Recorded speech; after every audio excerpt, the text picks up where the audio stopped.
The National Museum of the Marine Corps tells the story of the Marine Corps fighting forces that have fought for the United States for over 200 years.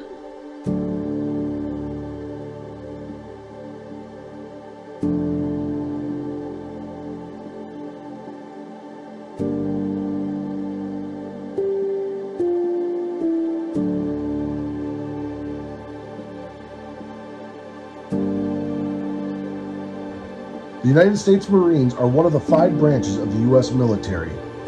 They are ground fighting sources that have their roots in naval service and have been part of major campaigns throughout American history.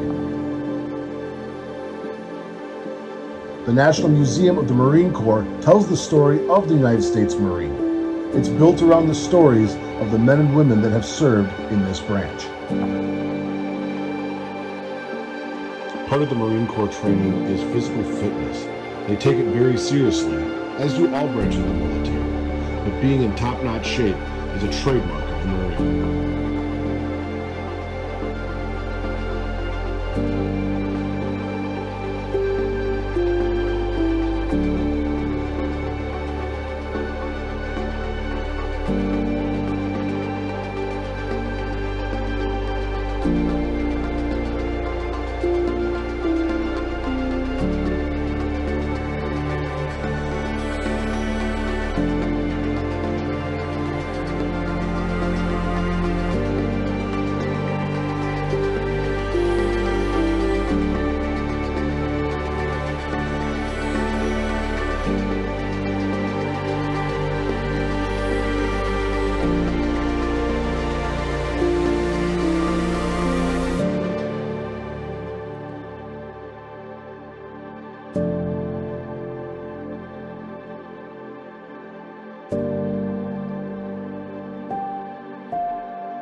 One of the other really well-done pieces in this museum is the show of not only history of what's going on in the world, not just in the Marine Corps, but also the history of what's going on the home front.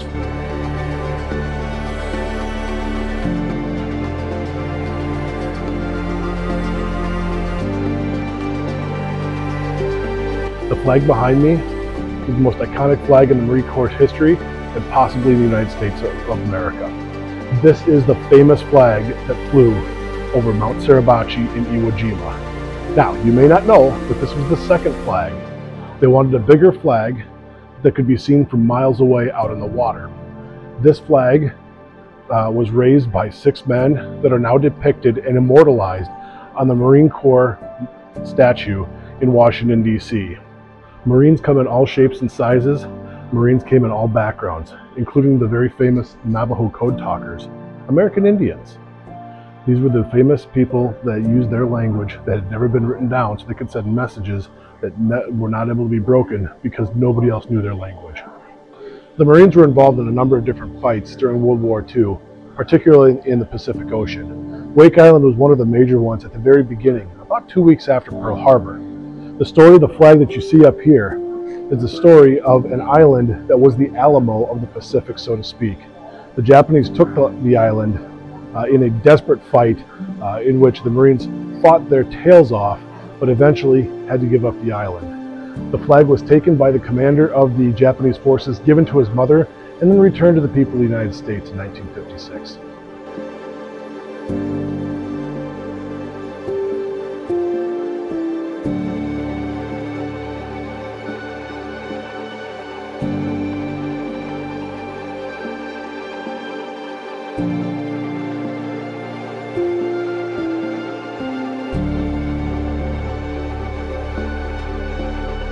One of my favorite parts of the museum is a section in the Korean War Gallery. It's an experiential portion.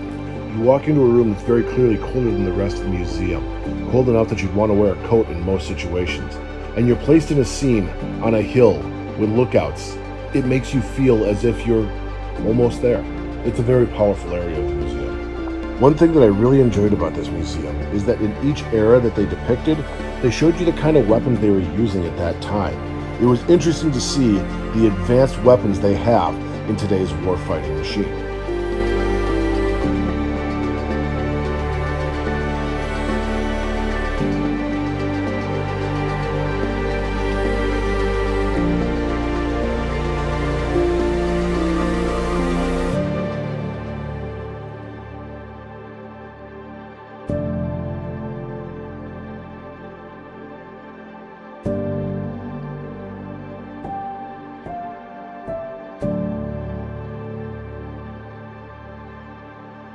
Probably my favorite story I learned was about this F-18, which is going to be part of the newest gallery to open within the next year or so. This F-18 was there on 9/11. It flew combat air patrols over New York City, over Washington, D.C. And in fact, the nose sits over the top of the artifacts that they have from 9/11, continuing to guard even while on display.